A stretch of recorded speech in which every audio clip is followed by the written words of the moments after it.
kita semua. Mari kita membuka Alkitab di dalam Efesus pasal 3 ayat yang ke-17. Sehingga oleh imanmu Kristus diam di dalam hatimu, dan kamu berakar serta berdasar di dalam kasih. Bapak Ibu yang dikasihi Tuhan, saya memberikan tema khotbah pagi hari ini adalah akrab. Akrab terdiri dari beberapa huruf. A itu adalah akur. Kalau kita akrab sama seseorang, maka kita perlu akur. Huruf yang kedua adalah K. Ternyata yang kedua adalah kasih. Huruf yang ketiga adalah R, yaitu ramah. Huruf yang keempat A adalah andal atau diandalkan, dapat diandalkan. B adalah baik. Jadi kata akrab adalah gambaran relasi orang percaya sebagaimana dikatakan di dalam firman Tuhan bahwa kasih itu yang mempersatukan kita semua. Jadi kalau kasih itu mempersatukan kita semua, berarti kasih Tuhan itu membuat kita akrab dengan tidak melihat warna kulit, dengan tidak melihat rambutnya keriting, lurus, dengan tidak melihat bola matanya kecil atau besar, tapi akrab adalah sebuah relasi yang di dalamnya akur, kasih, ramah, andal, dan baik. Nah, saudara yang dikasihi Tuhan, artinya dalam Kristus orang percaya mestinya hidup di dalam kata akrab. Karena orang yang dulunya belum mengenal Tuhan, tapi ketika dia mengenal Tuhan, maka dia menjadi dekat. Yang tadinya kita tidak mengenal Tuhan, tapi pada waktu kita mengenal Tuhan, maka keakraban itu harus terjadi. Sama seperti Adam dan Hawa ketika ada di Taman Eden. Maka Alkitab katakan mereka bisa berbicara dengan Allah secara langsung. Itu satu simbol bahwa ada keakraban di sana. Tapi keakraban itu jadi sirna, jadi putus ketika manusia jatuh dalam dosa. Jadi pada waktu mereka belum jatuh dalam dosa, apa yang terjadi? Mereka bisa berbicara dengan Allah secara langsung, bisa bicara. Tapi ketika mereka jatuh di dalam dosa, maka Alkitab katakan Adam dan Hawa bersembunyi mereka, sehingga yang mencari mereka adalah Allah sendiri. Jadi keakraban itu putus karena ada dosa. Nah, saudara yang dikasihi Tuhan, sebagai orang yang percaya sama Tuhan, kalau kita akrab, maka kasih itulah yang mempersatukan kita. Ada lagu lama yang mengatakan, ku kasihi kau dengan kasih Tuhan. Terus, ku kasih kau dengan kasih Tuhan. Lihat kiri kananmu. Kulihat di wajahmu. Ada apa? Kemuliaan wajah. Ku kasihi kau dengan kasih Tuhan. Jadi lagu ini mengatakan, ku kasihi kau dengan kasih Tuhan. Kenapa dibilang kasih Tuhan? Karena kasih Tuhan itu melampaui segala hal. Karena kasih Tuhan itu tanpa syarat. Amin. Dia terima kita apa adanya. Tetapi sekarang ini, di zaman sekarang ini, sedang terbalik. Di zaman now katanya. Yang terjadi malah sebaliknya. Dulu akrab, malahan sekarang jauh. Karena sebab tidak akur, tapi banyak pertengkaran. Kasih mulai menipis, berubah menjadi kasar. Teman yang tak lagi bisa diandalkan. Saya pikir saya cerita sama dia bisa diandalkan, tapi tahu-tahu menyebar juga. Itu kan gak bisa diandalkan. Cuma kamu loh, saya cerita ini. Sama tetangga sebelah dia bilang, cuma kamu loh. Tahu-tahu 10 orang dia cerita, cuma kamu loh, cuma kamu. Dari 10 menyebar lagi kepada 10. Maka kecepatan sebuah marketing itu dari mulut. Cepat sekali dia menyambar. Begitu cepat sekali. Tidak ada lagi ramah, tapi yang ada arogan. Menjadi arogan. Tidak lagi memperdulikan. Ada ambulans mau lewat, bawa orang sakit, tetap mereka di tengah, menunjukkan bahwa mereka punya kekuatan luar biasa.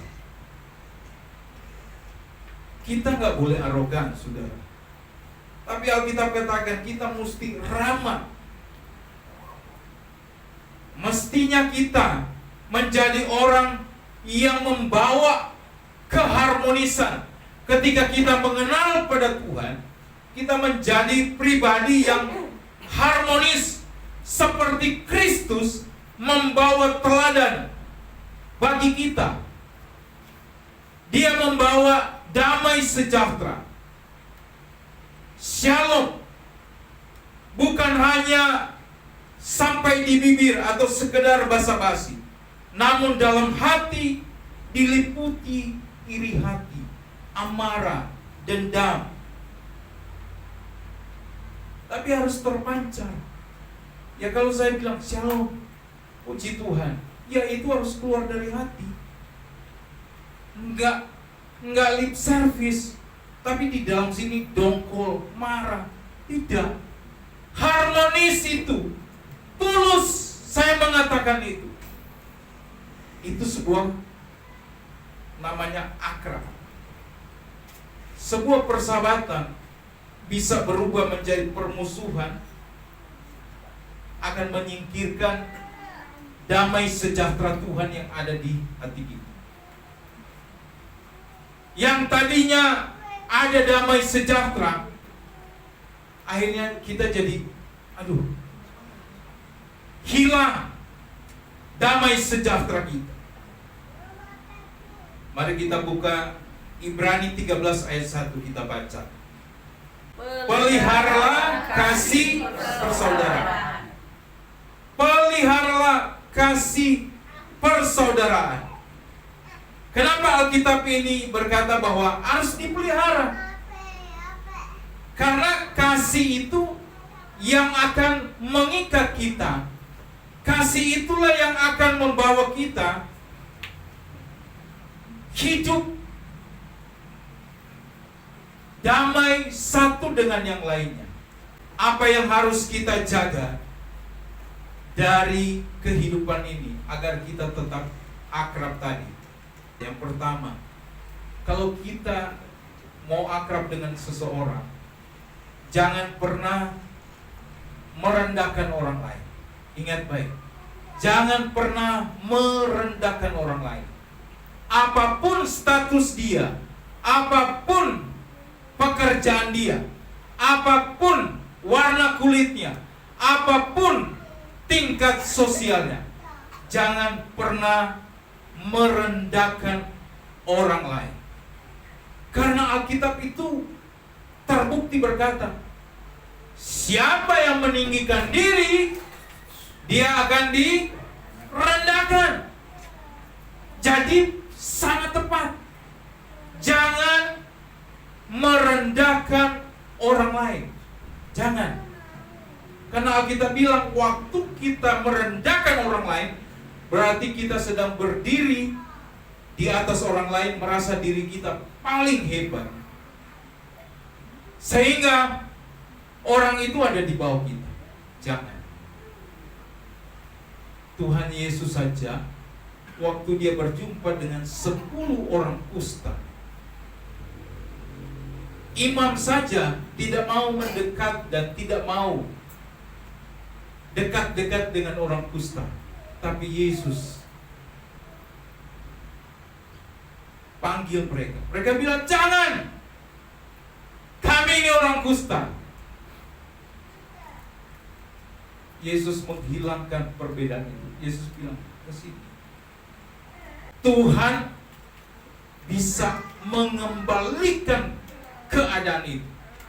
Kedua adalah, kita tidak boleh egois, tapi kita mesti kedepankan kebersamaan.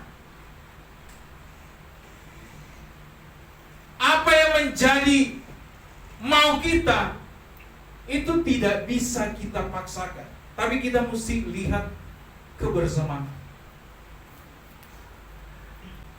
Sebuah kebersamaan itu akan membuat kita semakin solid dan kuat.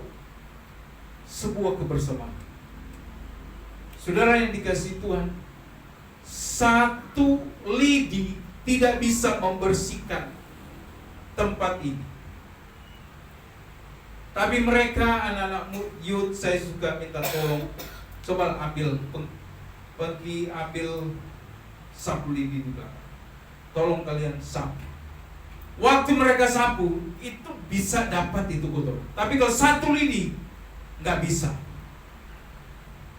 Artinya apa? Waktu kita bersama-sama kerjakan itu, semua jadi enteng, semua jadi ringan, semua jadi selesai dengan baik. Membangun habit. Kenapa kami membangun itu? Karena sesuatu habit yang baik itu harus terus. Itu baik. Harus loh.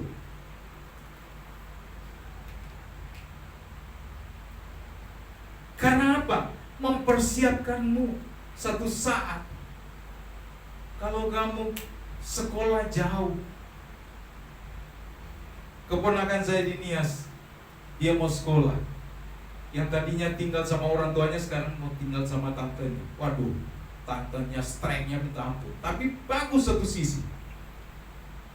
Yang tadinya mungkin dia tidak bisa membersihkan tempat tidur, dengan keadaan itu dia akan dipaksa. Tapi paksaan itu tujuannya itu baik loh. Betul? Betul, tujuannya itu baik. Dia harus cuci baju sendiri. Yang tadinya mungkin di rumah mamanya yang cuci. Ini habit, ini harus dibangun. Yang ketiga, harus berani menasehati dan menerima nasihat juga. Saya harus bisa menasehati dan harus bisa juga saya dinasehati. Itu bagus. Supaya saya jadi mengerti, supaya saya jadi tahu saya salah di mana. Saya kasih nasihat, tapi saya juga harus bisa dinasehati. Ini harus terjadi agar check and balance, terjadi keseimbangan. Kalau kita cuma nasihati terus, tidak baik. Saya dinasihati kapan? Ada orang yang lebih senior dari saya, lebih lama dalam pelayanan. Pasti dia akan sini kan, gini loh Pak Yonas, begini. Oh iya ya. Kita harus berani menerima nasihat. Karena nasihat itu bukan sesuatu menjatuhkan kita, bukan. Tapi nasihat itu adalah meluruskan jalan kita yang sudah mulai bengkok. Tapi banyak orang ketika dinasihati, belum tentu dia mau terima.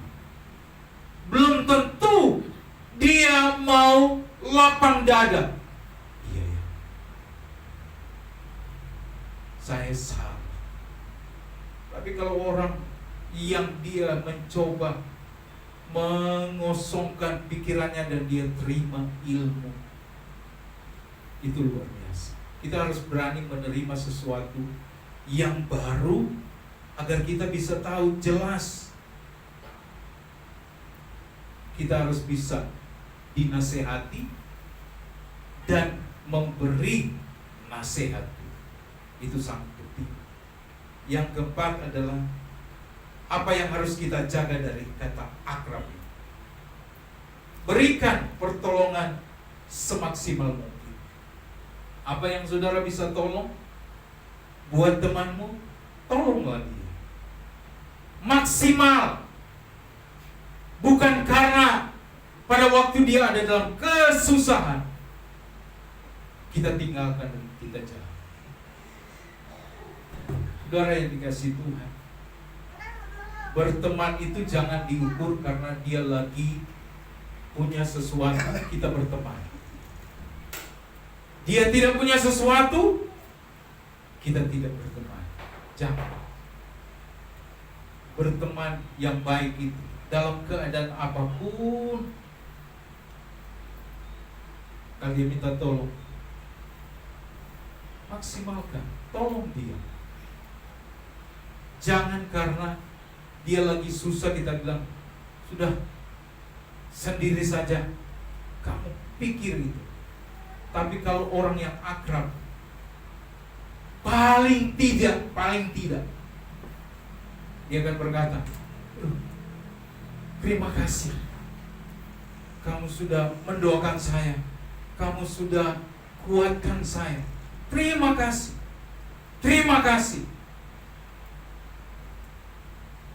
Maka saudara yang dikasihi Tuhan, biarlah kita jemaat di sini ya, mari kita saling menguatkan. Apa yang saya bisa bantu? Mungkin saya tidak bisa bantu uang sama saudara, tapi saya bantu dengan doa. Saya bantu dengan memberikan semangat, memberikan saudara kata-kata motivasi supaya bangkit, supaya kuat, supaya survive, supaya kita bisa berjalan terus menerus. Walaupun kita tertati-tati, tapi kita mesti jalan terus. Jaga keakraban itu. Kita adalah orang-orang yang bisa diandalkan. Jadi jangan pernah merendahkan orang lain, jangan egois, harus berani menasehati dan dinasehati. Dan bantulah orang semaksimal mungkin. Apa yang kita bisa kerjakan, bantu. Biarlah jemaat di tempat ini kita sama-sama akrab kita, akrab. Dia dalam kesusahan, kita bantu orang. Dia di dalam pergumulan, topang dia dalam pergumulan. Dia sedang mundur, berikan dia semangat. Dia salah jalan, kasih tahu dia. Dulu saya sudah pernah kejadian begitu. Jadi jangan kamu jatuh di lubang yang sama. Jangan saudara sudah tahu dia sudah mau jatuh, saudara bilang terus saja, terus di situ tambah dia jatuh. Tapi ingatkan, harus berani menasehati. Hei, Pak Coki, saya lihat hidupmu sudah makin jauh dari Tuhan. Harus berani ngomong. Tapi yang ngomong itu juga harus memberikan contoh. Amin. Jangan bilang, Ayut, jangan merokok ya. Nanti dia bilang, Papa aja merokok. Ini nggak baik. Bagaimana dia mau timbal balik? Kita mau kasih nasihat ya. Nanti dia bilang gini. Terus si itu merokok apa? Nggak bisa kita ngomong. Nggak bisa gitu. Tapi memberikan nasihat itu yang saya maksudkan adalah contoh dan perbuatan itu harus seiring sejalan. Apa yang terjadi dalam saya suka katakan, hati-hati ya kan. Sekarang anak kecil saja bisa kena gagal ginjal, diabetes. Jadi mari saudara, mungkin kita dengar, rasanya pahit ini kata-kata Pak Yohanes. Tapi pahit itu tidak ada gula untuk menghancurkan. Pahit itulah yang membawa kita kepada kebaikan. Kristus kalau dia mau bilang pahit ini karena lambung saya ditusuk, karena lidah saya, mulut saya dikasih minuman asam, tapi dia terima itu supaya saya dan saudara diselamatkan. Hari ini kita ada perjamuan kudus. Mari kita akrabkan diri dengan Allah, akrabkan diri dengan sesama manusia. Amin.